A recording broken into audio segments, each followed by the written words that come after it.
Hey there, everybody. Welcome back to GME Campus Let's Talk, where we create a space for honest conversations, shared experiences, and the real stories behind the work that we do in graduate medical education. Brianne brings a wealth of experience to GME and the GME community. She has a master's degree, she's CAGME certified, she's a professional and leader, and I'm excited to see where today's conversation takes us. So grab yourself a coffee, settle in, join us for a candid discussion about all things GME. Brianne, welcome. Hey, thank you for having me. I'm so excited. I am too. If it's anything like our conversation that we had a few days ago, I think it's going to be a really great conversation. So I feel like there's still a very persistent stereotype, and arguably, I think we put it on ourselves as gym professionals in a lot of ways too, that we almost want to prove ourselves so much that we put the stereotype onto ourselves.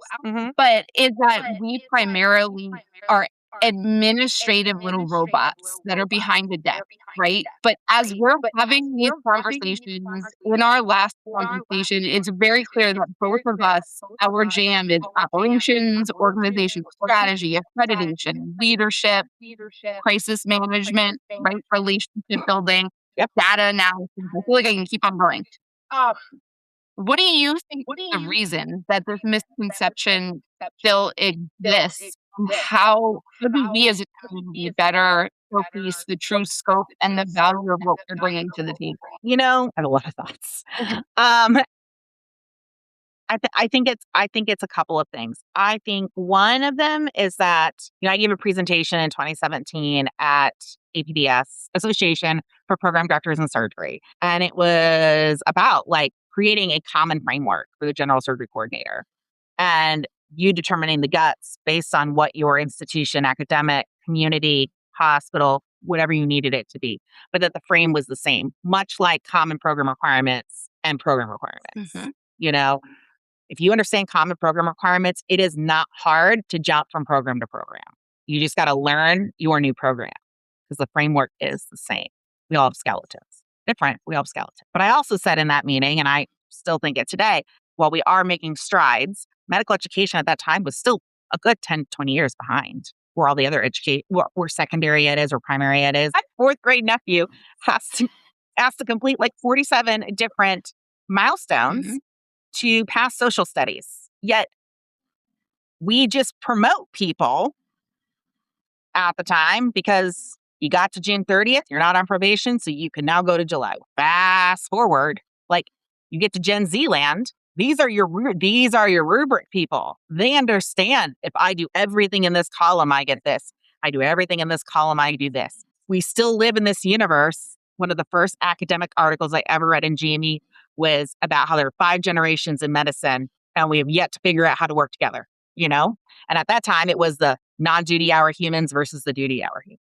And now we're getting that schism where it's no milestones in EPAs and milestones in EPAs. And medical education is slowly catching up, but they have asked us to do more and more and more without subtracting. So I call it the John Mellinger rule because Dr. Mellinger always said it at the American Board of Surgery meetings, which was you're going to ask people to do something, you need to take something away. So with entrustable professional activities, it was, we're going to ask for more real-time assessments. And in return, maybe we can take some of the medical knowledge, the patient care, the PBLI things that don't need to be in a global end of rotation evaluation out. So now your end of rotation evaluation is very simple. Were they a professional adult? Can they interact in a team? What did they do well? Where would you like to see where would you like them to focus for next time or before they come back to your service? So if you cut a 19, 20, 30 question end of rotation evaluation down to 4 or 5 questions, that is adding by subtracting. I am still trying to figure out where the adding by subtracting method has come to coordinator land. Because what I feel at times was the solution was, okay, well, if you have X amount of bodies, this is how many coordinators you need. But there's not a real, but every RRC got to make their own sort of designation. I struggle with that. I do. I struggle with that because I'm looking at some of these discrepancies and I'm this program says if you have 7 humans, you need 1 full-time coordinator. If you have 24 humans, you need 0.8. I don't math, but I GME math and that math doesn't math for me. Yes. Yes, yes, yes, yes, yes, right? And I think I alluded to it a little bit when I started earlier talking about the business of medicine and Mhm. how ultimately, and I'll just say it, how ultimately, like, the bean counters are who make the decision, Oh, yeah. and it falls down to and while I think the changes in the FTE requirements, I want living from a space of good intent, it did backfire and do the opposite in a lot of ways, and so many things when I was advocating with CREOG, with GME, and I was using my voice and my seat at the table to sometimes in moments probably argue and push harder than I should have, but I took the privilege that I had of being the chair Yes. for program managers so seriously that Mhm. that was something that I was going to do, and I feel very much when I think back to the beginning of my career, clinical competency, I put this 1,000 times, clinical competency committee didn't exist, duty hours didn't exist, CPC didn't exist. Even though it's sunsetting, Claire didn't exist. All of those things, right? And sure, the world got easier because you have tech and you have certain things that make things easier. It got But easier if you learned the tech. correct. And really, at the end of the day, it's evolved into a career and it's evolved into such a complex Yeah. multi-systems. You have to be an expert in so many systems within a hospital organization in order to do our roles. But the FTE has not really changed very much and it stayed minimal. And at the end of the day, Yeah. that's where the business ultimately lives and dies from. And I would love one question I've never been able to ask, and I would love, like, in a I don't wanna see how sausage gets made, I just want sausage, like, I wanna see how that got done. Like, I wanna Right. see how, like, I wanna see, like, I wanna see what meeting of the minds happened to, like, okay, this, and this. Because with your radiology, vascular surgery, internal medicine, peds, neurosurgery, like, you do the same stuff for all of those programs. The only difference is the length of training. Yes. Like, yes, the board requirements might be a little different and your program requirements might be a little different. They're different specialties, but what is expected of you in an ACGME realm is the same. If it wasn't, there would be new coordinator conference day for surgeons, new coordinator conference day for medicine. Like, it is similar enough. And so I think that is one of the things. I think the other thing we've done to ourselves in a way, and I know this will ruffle feathers and it's fine. Again, I sleep just fine with the fan on. Like, I understand the focus and I understand why so many entities have changed their names from like coordinators and whatever to administrators and whatever. Or I want to be called a manager, or I want to be called this, or why can't the ACGME call us this? I understand why the ACGME can't just flat out say, like, you should call them all administrators, you should call them all, whatever, because they are not in that sort of HR business, right? Mhm. And also, just like with the word coordinator can be 1,000 things. An administrator can be 1,000 things. When I did my talk at APDS in 2017, I remember Dr. Harrington got up to the mic and said, because it was also the same year that the coordinators were changing from Association of Residency Coordinators in Surgery to the Association of Residency Administrators in Surgery. And towards the end of my talk, I'd already gotten like, I like to talk, as you can tell, but like in a like super professional like meeting like that in front of all the program directors, I'd already felt like my tongue had swelled up to like the size of my head. I felt like I couldn't talk anymore. And so as he's asking me this question, he goes, "Well, do you think changing your name will help? Because you guys are changing to Association of Program Administrators in Surgery." I said, "You could call me that girl over there, and I'm going to have the same job I had yesterday." Now, was that the right answer? No, it wasn't. Definitely not at that platform. But again, 2017, we're still early on our emotional intelligence journey at this point for Brianne. But I will tell you that, like, I understand why it matters to so many people because, and I say that now because I didn't experience at the same time I was growing pushback. I didn't experience the frustrations that a lot of those people were feeling in that moment. But also this idea that like, oh, go get TAGME. That'll get you a raise. Nobody knows what TAGME is unless you work in GME. All TAGME did for me quite honest, is people, when I would go to conferences, would look at my name tag, see that I had tagged me and go, you know what you're talking about. And that was validation enough for me as somebody who pushed back against getting tagged me at first, because I had a master's degree. Why did I need it? And it was Dr. Dunnington that said, Brianne, people will take you seriously. And I said, I don't know if I'll take me seriously, because I just didn't understand its worth at the time. But go to conference the next year with my new set of alphabet letters at the end of my name.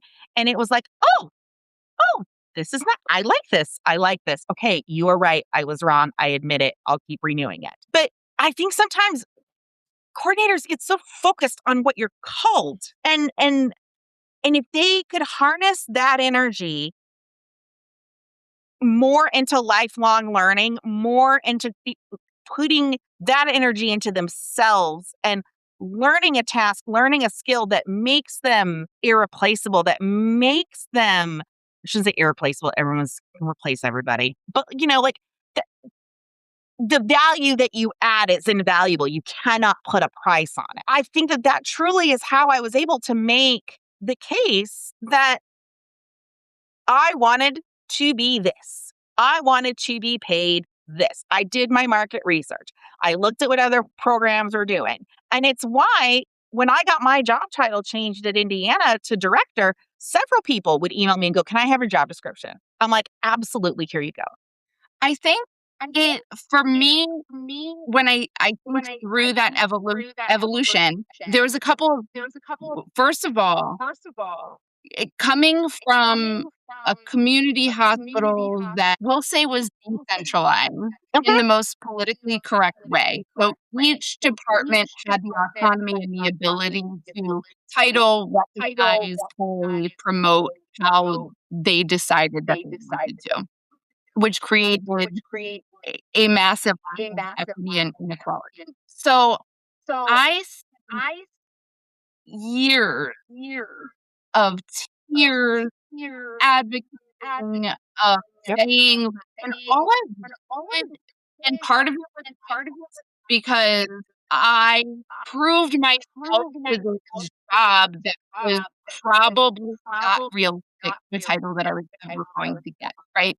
But in trying to prove so I certainly understand it. I get it. Yes. Feel the feels. I understand it now that I am hindsight and I'm looking back from a different headspace and I'm not in the thick of it like I was at the time. And now I look back, I think two things. I think one, to join together as a group, and this is all of the things that why we create GME Compass. Right? It's one, for this universal sense of community, because we are all professionals, regardless of your specialty. We all have this opportunity and with all these things.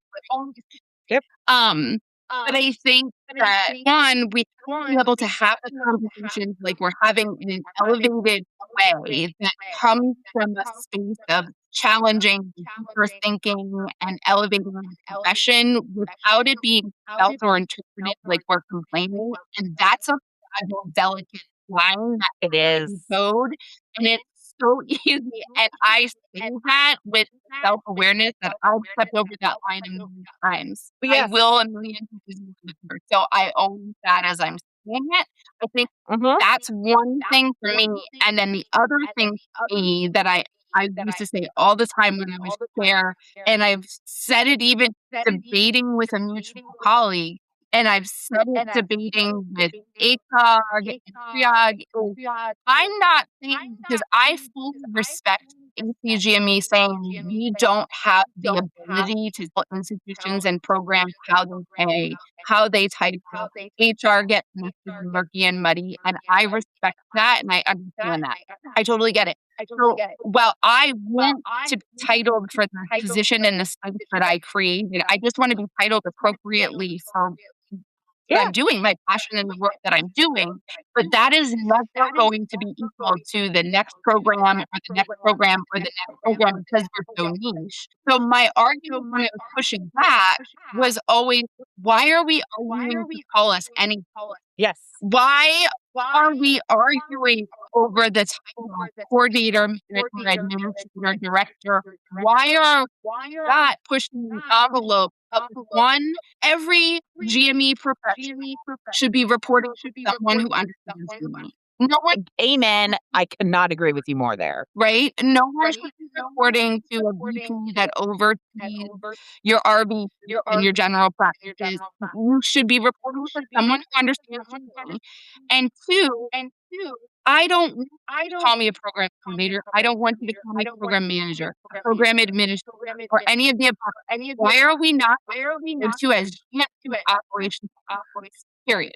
Yep. Leave it open enough, then it's vague enough that the institutions can interpret it and us to is equal to the way that our job descriptions are and the role, because they are.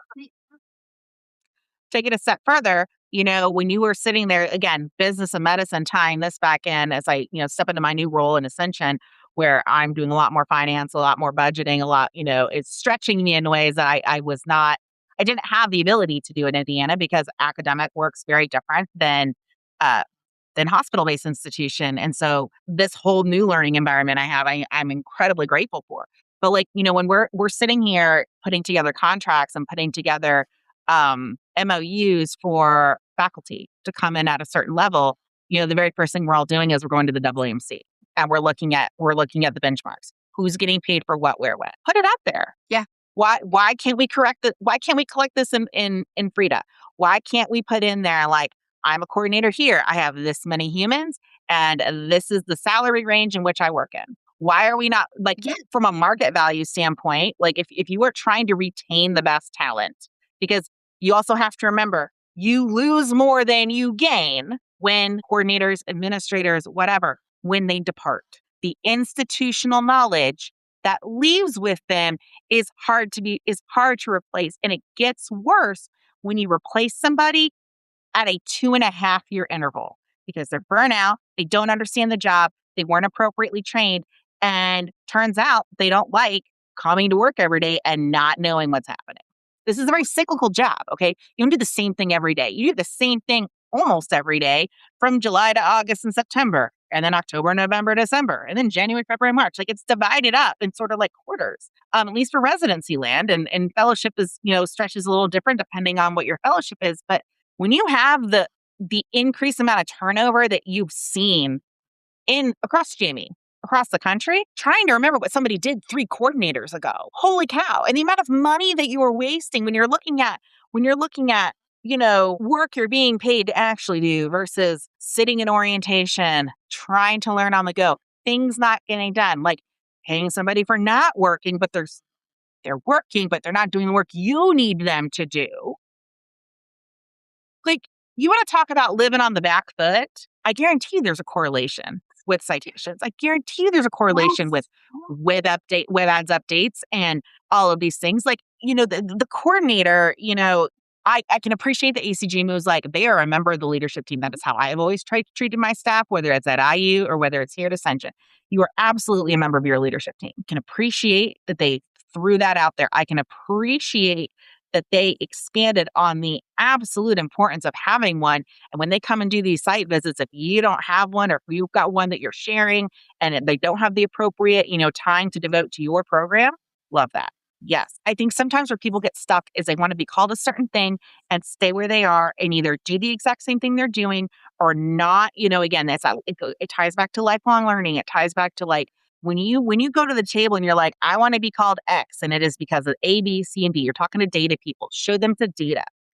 Make sure that when you're going up there, you're not saying, well, I'm doing more. Okay, what are you doing? Give it to them, And you also have to remember, that FTE that the coordinator is assigned for ACGME, that is just for ACGME things, okay? That's not for whatever else they've got you doing at work, right? When you look at programs that maybe only will hire a coordinator for the FTE amount they need, instead of giving them okay, you're a full-time employee, you're going to be doing this, and you're also going to be doing this. That's fine. It's not a bad business model, but you also have to be prepared when that coordinator pushes back and says, I don't have time to do that because I only have time to do the thing I'm paid to do, which is this. And that is something that's not defined enough. Not that it's not defined, but it can be defined better. It's questions that are not asked enough at site visits. It's, conversation. It's not highlighting. It's something that needs to be shouted more to the hills because much like I said earlier, it took me an embarrassing amount of years to realize that yes, I knew that my 1.0 FTE, or as I grew, whenever the FTE requirement was for the residency program or for the fellowship, whatever. But it took me an embarrassingly long amount of time to understand it wasn't for the residency program, it was for the accreditation of the Bingo. residency program. Yep. So all those years ago, I feel like, of course it's gonna fall to the education team because if you come to us and think ed, everything has to do with teaching, and that is true, but that is different than accreditation requirement. I think this is a probably very natural closing point. I think I would say, 1, thank you. I think that Thank you. this was as natural as a conversation that we had hoped and anticipated that it was going to be. I thank you so much for joining. It really was an exciting, kind of thought-provoking, challenging discussion, and I really appreciated. And I love that it connected. It was the two of us reflecting upon our journey and our paths and what we learned. Yeah. So everyone that was today, thank you all for joining. And thank you, Brianne. I hope you enjoyed it. Thank you. Have me back. This was fun. That This was the best part of my love day. it. Thank you.